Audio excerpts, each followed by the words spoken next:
bulletin.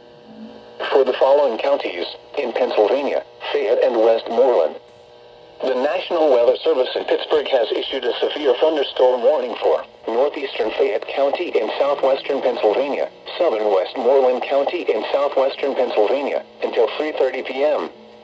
At 2:38 p.m., a severe thunderstorm was located 7 miles northeast of Farmington, or 10 miles southeast of Connellsville, moving northeast at 40 miles per hour. Hazard, 60 miles per hour wind gusts and small hail. Source, radar indicated. Impact, expects damage to roofs, siding, and trees. Locations impacted include Green